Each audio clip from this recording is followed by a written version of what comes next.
Bir gün aldıma bir жигит келип, «Байке, арабаңызды 2 саатка берип туруңузчу, сураныч» деди.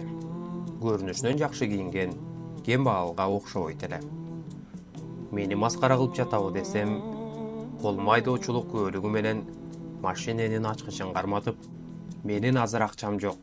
Мага азыр акча өтө зарыл болуп жатат. Иштеген акчамдын жарымын сизге берем. Арабаңызды да 2 саатта кайта алып келем» деди. Мен макул деп арабамды бердим. 2 сааттан кийин арабамды кайтарып алдым. 1000 сом иштептир. Мага жарымын берди. Калган жарымын базардын кире беришинде майып арабада отурган кызга берип, унаасына отуруп кетти. Арадан бир аз убакыт өтүп, мен ошол жигитти кезиктирип калдым.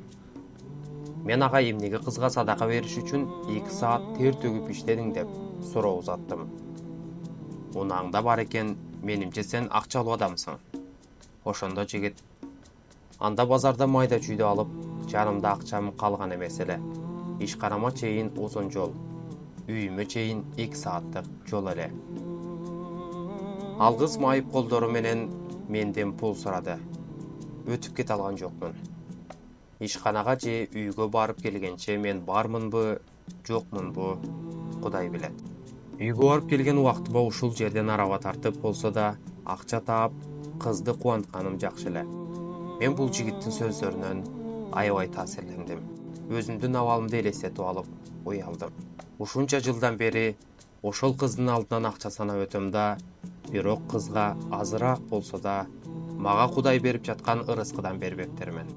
Ушундан соң ар күнү тапкан акчамдын 1/3 бөлүгүн ошол кызга беремин. Ооба азиздер.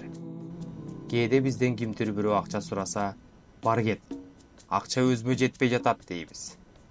Унутпаңыз, кепиндин чөнтөктөрү болбойт.